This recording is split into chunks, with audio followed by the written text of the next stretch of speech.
It's time to eat. What are you hungry for? Sit down and get ready to consume an abundance of fantasy football knowledge from Ross Tucker and John Daigle. Feed me now. I'm starving. On the Fantasy Feast Eatin' podcast.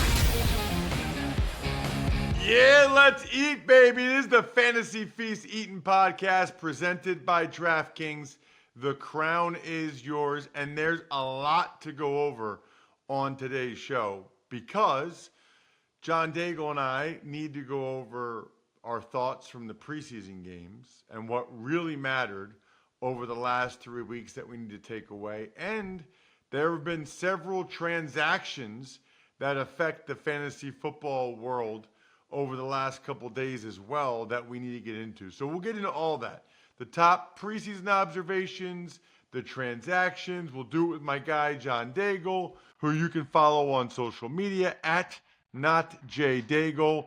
I'm at Ross Tucker NFL. We are at Ross Tucker Pod. Of course, lots of people check us out on YouTube, youtube.com/Ross Tucker NFL. You can always check out John's terrific work at establishtherun.com. Use that code FEAST. Not too late. I know there's a lot of fantasy drafts this weekend.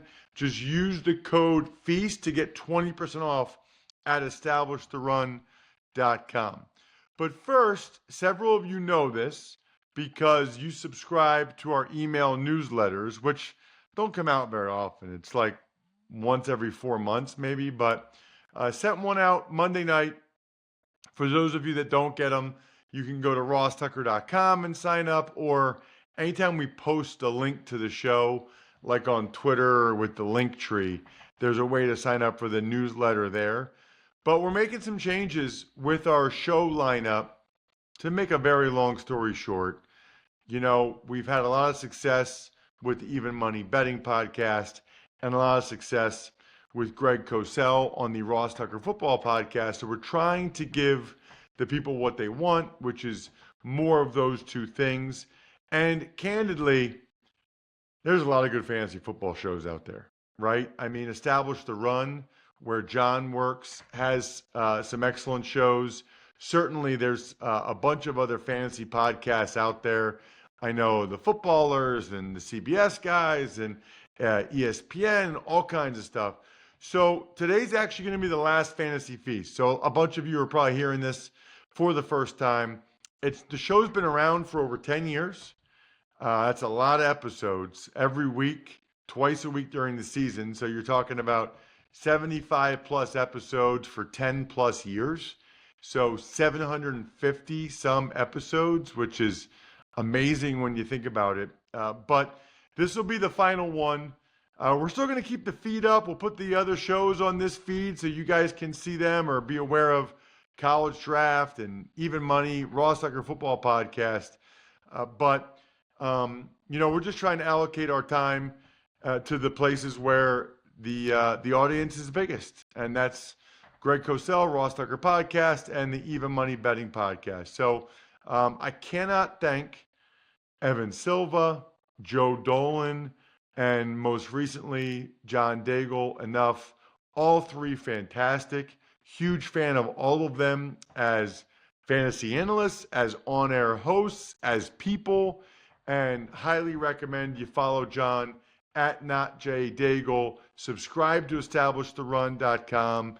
Use the code FEAST so that you can still get all of John's terrific content. I, for one, am going to miss the matchup shows with John because I took a lot of notes and it was very helpful, especially for the games I was calling that week.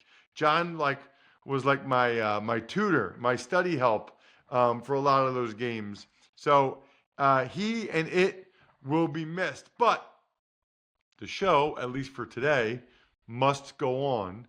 So, John, let's start with some of these transactions because I want to know what the impact is. You've been super, super high on Christian McCaffrey all offseason. League winner, unique opportunity, all of those things. Does the 49ers trading for Commanders workhorse running back Brian Robinson, does that change anything for you, move the needle in any way, give you any hesitation that maybe certain situations the Niners will try to keep McCaffrey fresh and maybe not have quite the volume we've seen in other years? It actually does not.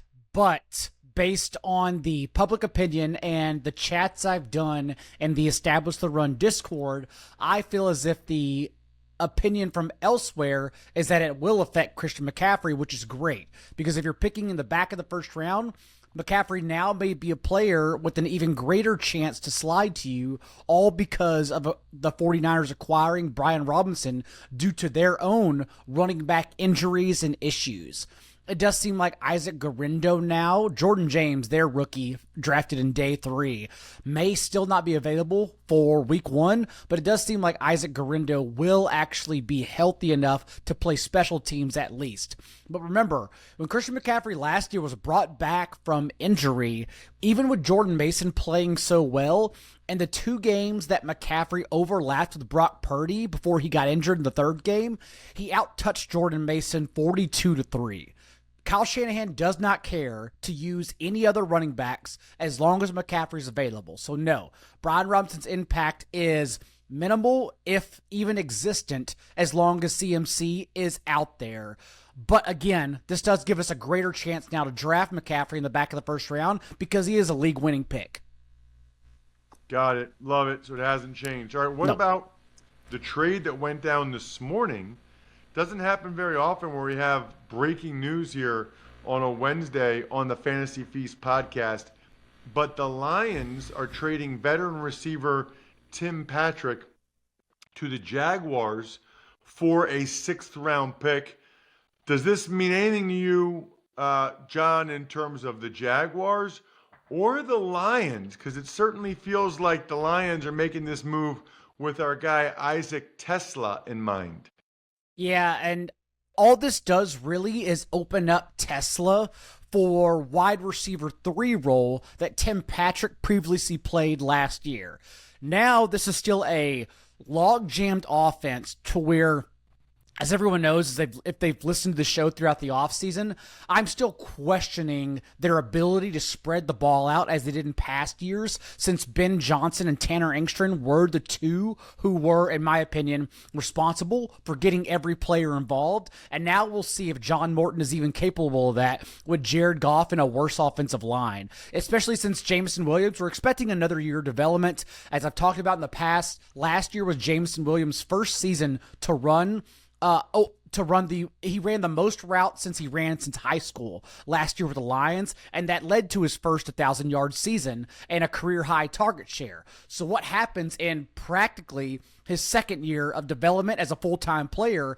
I think the target tree dwindles even further for Amon-Ra St. Brown, Sam Laporta, and just the ancillary guys like an Isaac Tesla. But Tesla obviously was amazing during the preseason. He profiled as an ex-athlete, with a high percentile RAS score, who tested well at the combine. It just seemed as if the Lions had reached on him, but he showed enough in the preseason to where clearly he won their wide receiver 3 job. I just don't know how much meat is on the bone for that kind of role to provide standalone value in fantasy. So if you're in a deeper 14-team league, you can draft him. We always have waivers in the first couple weeks, so he's a guy who you may end up cutting anyways, but players like him, young developing players who have upside, that's what we're shooting for in managed leagues anyways, rather than going for like the best ball players who are on the field for every snap but don't provide the same type of ceiling. Love it. And then the last one, I just saw this, by the way. This is crazy. So the Raiders signed Amari Cooper.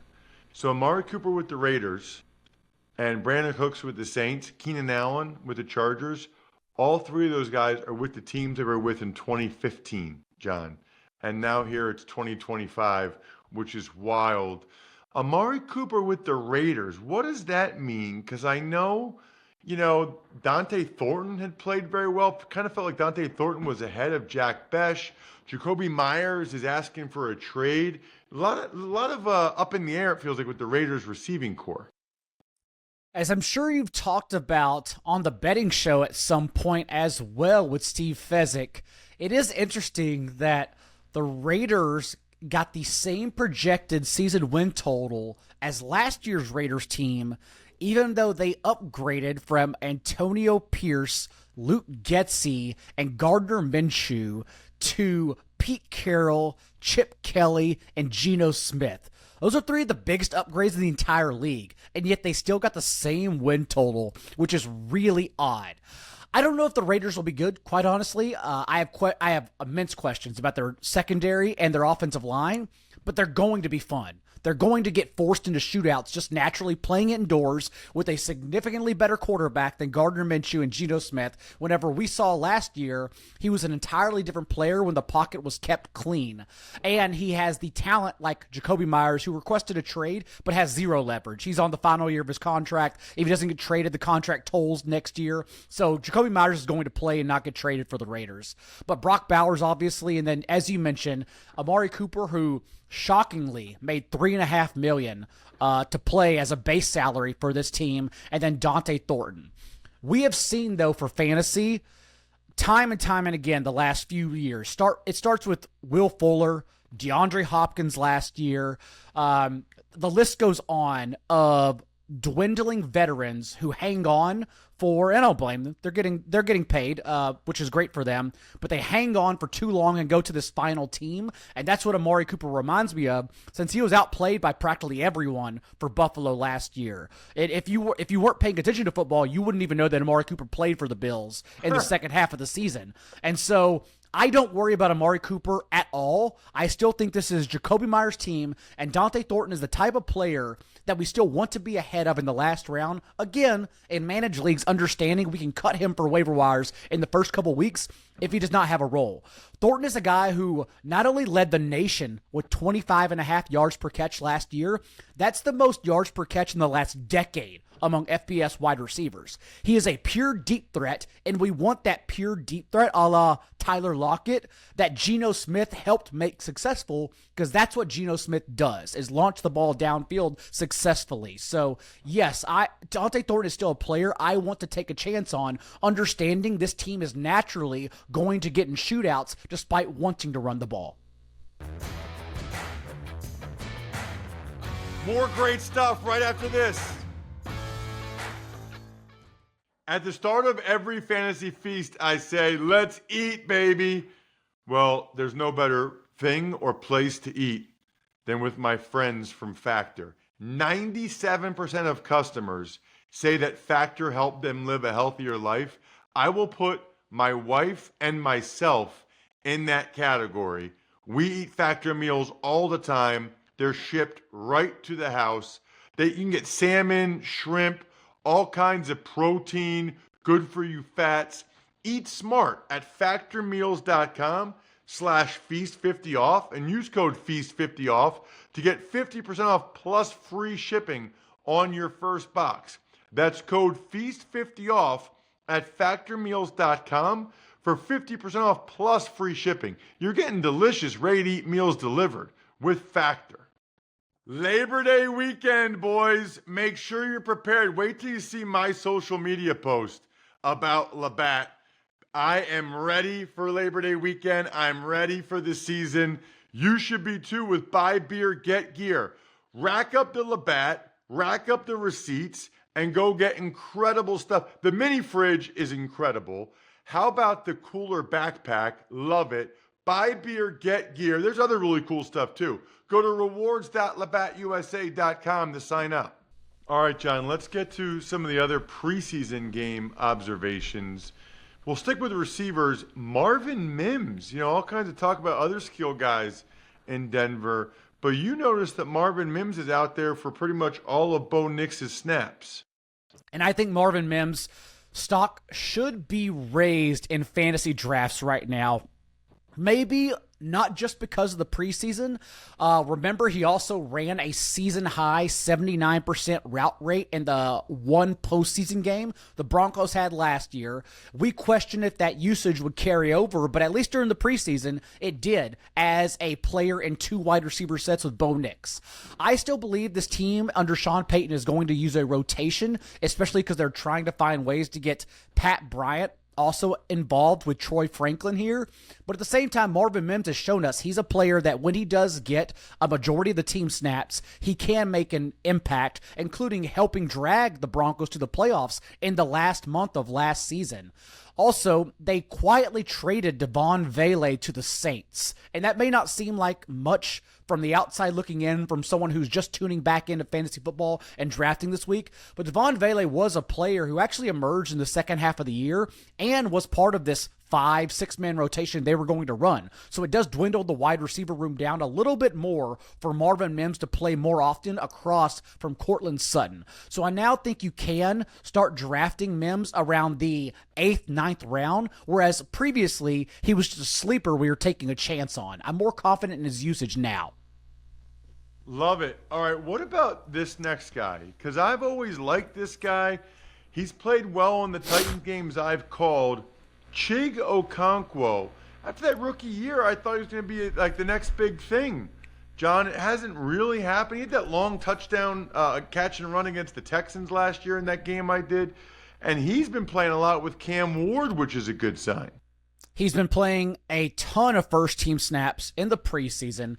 And for me, Chig Okonkwo, he helps flatten the tier even further. We did our tight end tier rankings last week, and I mentioned that we are ideally targeting the big three and then waiting because there should be a significantly larger gap between George Kittle and then Sam Laporta and T.J. Hawkinson as the next tight ends, but there's not. People are still treating them as the tight end 4, tight end 5. They're rushing to get their guy. You don't need to rush to get their guy. You can just wait, since there is no difference, in my opinion, between Sam Laporta and Tucker Kraft and Dallas Goedert, who are being treated as the tight end 17, tight end 18 in fantasy football. Chig Okonkwo helps extend that tier if he's going to play as much as he did in the preseason, because he also is an every down tight end we believe will be in a better environment this year for Tennessee. Remember, I think some of the biggest upgrades this offseason were the Titans simply adding Dan Moore and Kevin Zeitler to this offensive line, giving them a formidable, if not elite, pass protection unit with significantly better quarterback play in the upgrade from Will Levis and Mason Rudolph to Cam Ward, the number 1 overall pick this year. So I believe a lot of the pass catchers are just going to naturally be better because the targets will be more efficient. Calvin Ridley and now Chig Okonkwo included. All right, while we're talking tight ends, I want to get in a couple more rookies with you. Tyler Warren, basically getting all the starter snaps in Indy, as expected, I would say.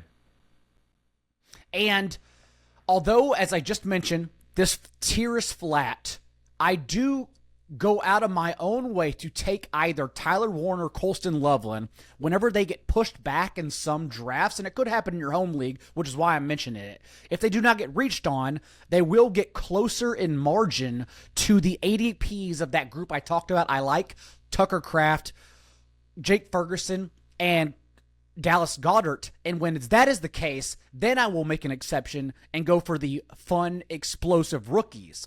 Tyler Warren did basically play every single first-string snap with Daniel Jones, and as we know, Daniel Jones is an entirely different player than Anthony Richardson, and that last year Richardson led the league in depth of target, throwing downfield. Daniel Jones is 31st. He keeps everything closer to the line of scrimmage, and that's kind of how Tyler Warren made his resume in college, was being more of a player who was designed screens and then exploded for yards after the catch because he seeks contact. So with Daniel Jones, I think Tyler Warren has a much greater chance to succeed, especially if this preseason usage, playing at every single position, carries over into week 1.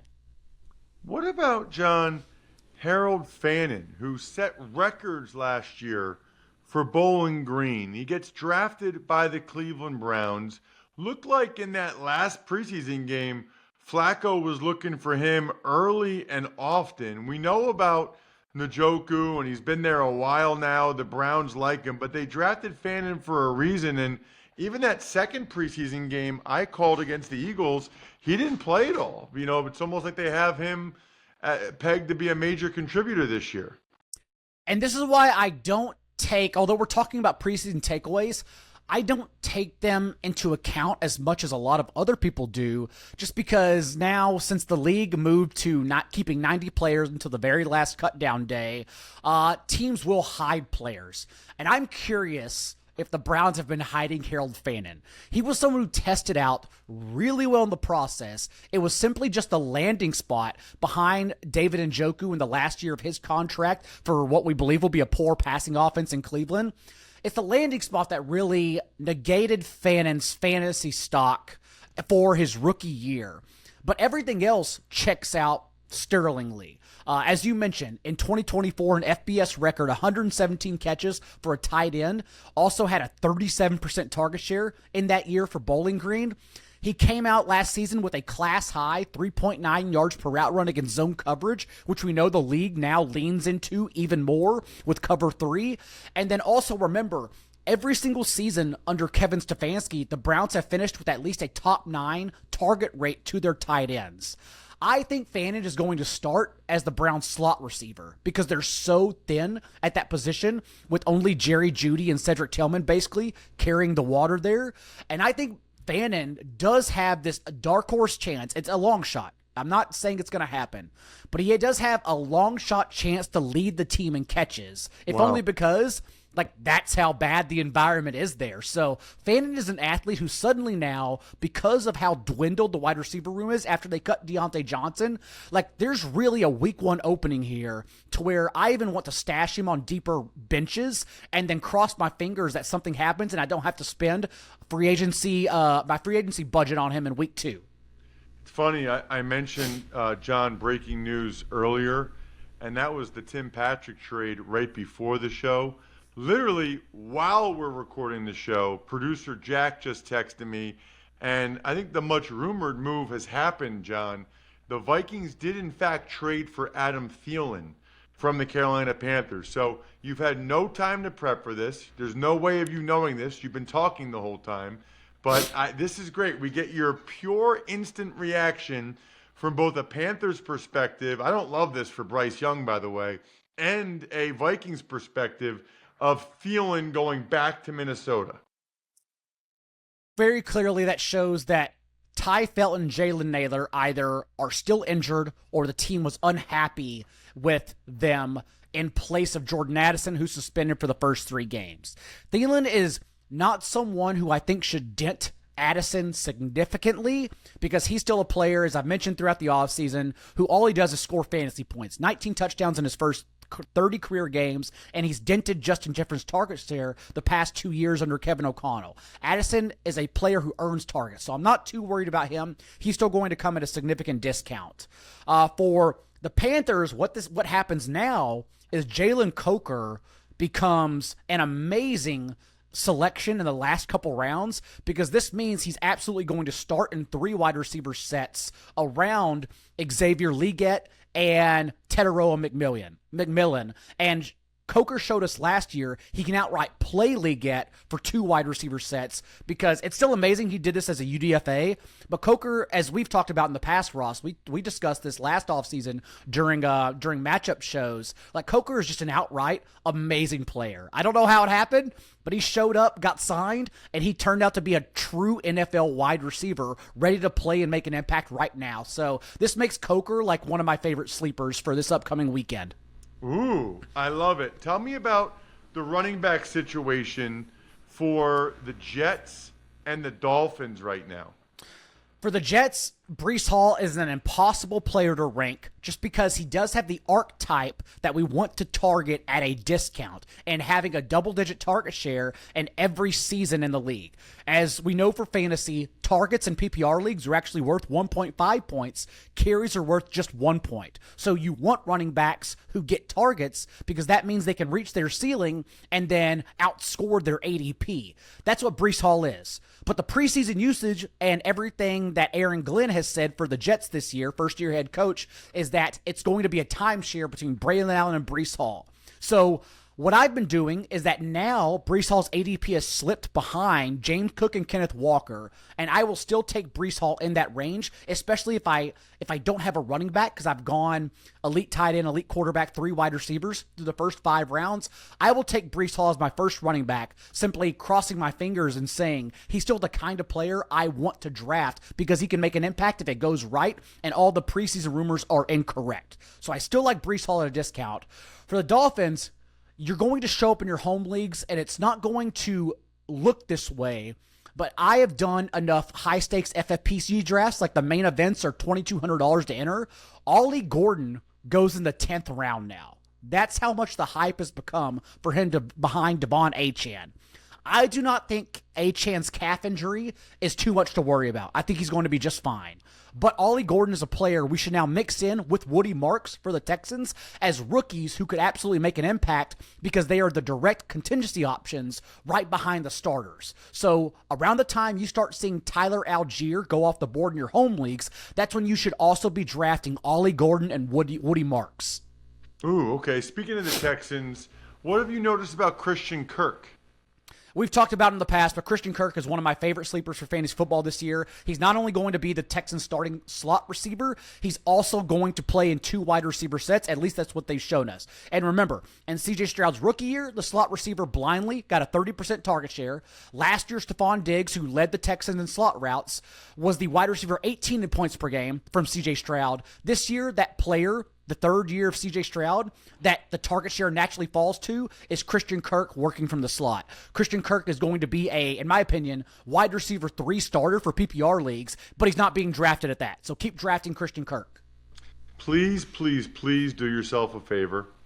And when you're done listening to this or watching today's show, youtube.com/RawSuckerNFL, follow John on social media at NotJDaigle so you always know what he's up to, and go to establishtherun.com. It's not that expensive. You get the code FEAST for 20% off, and you'll get all the matchup information from John all season long.